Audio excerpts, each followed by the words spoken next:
Големият въпрос: какво ни прави различни? Какво отличава хората от всички други същества? Ние не просто оцеляваме, ние се учим, създаваме, мечтаем.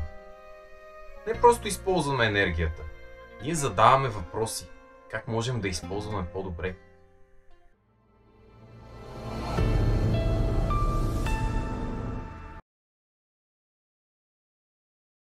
Нашето енергийно пътешествие от огъня до градовете. Преди хиляди години хората открили огъня, превърнали дървесината в топлина, светлина, сигурност. После започнали да отглеждат храна, да строят селища и да изобретяват машини. Хората спрели да разчитат само на мускули и на груба сила. Започнали да използват идеи. От антични вятърни мелници, през фабрики, компютри, сателити. Всичко започнало с нуждата от енергия.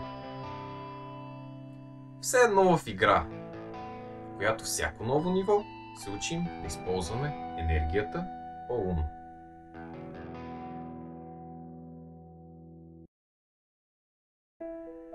Енергията има нужда от баланс, отвън и отвътре. Но има една тайна за енергията. Тя има нужда от баланс. Машините се нуждаят от поддръжка, а също така и ние. Ако ядем прекалено много, ние ставаме мудни. Ако не си почиваме достатъчно, нямаме нужната енергия, за да вървим напред, да творим, да изобретяваме, да играем. Тялото ти е като супер робот, който изисква много поддръжка. Трябва да се зарежда с здравословна храна, здрав сън и настройва с нови знания и редовни физически и умствени тренировки. Също важи и за мозъка.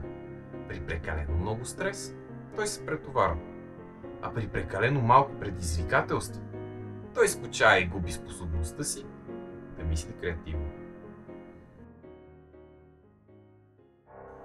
Менталната енергия, мисли, емоции, фокус. Мозъкът ти използва много повече енергия от почти всеки друг орган в твоето тяло.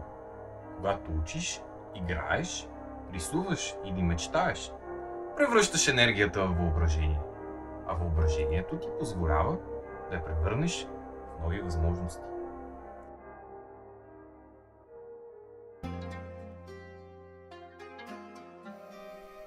Затвори очи.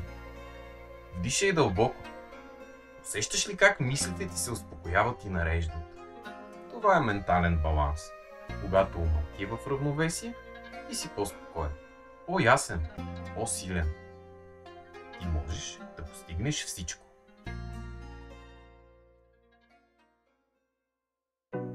Бъдещето на енергията. По-умно, по-чисто, по-добро. Днес използваме енергия за всичко. Автомобили, телефони, сгради, роботи.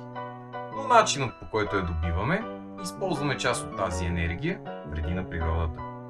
Сега е наш ред да преминем на следващото ниво.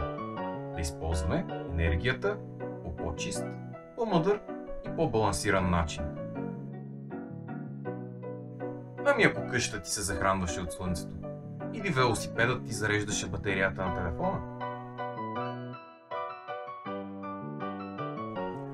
Да развием себе си. Ум и сърце заедно. Ами ако следващата стъпка в човешката еволюция не е нова технология, а нов начин на мислене, който да ни позволи да преобразим света около нас. Хората се учат да медитират, да се фокусират, да разбират емоциите си, да направят света по-добър и по-вълнуващ както за себе си, така и за хората наоколо.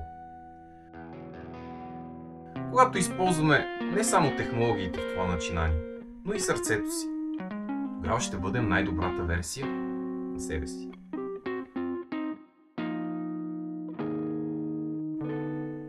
Финална мисъл.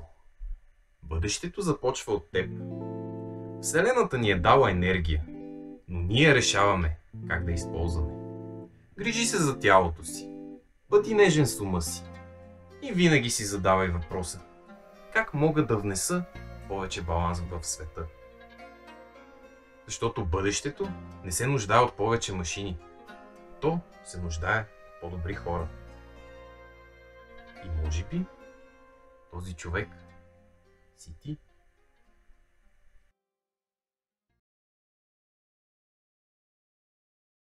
До скоро, малки изследователи! И не забравяйте, всички ние сме направени от магическия звезден прах.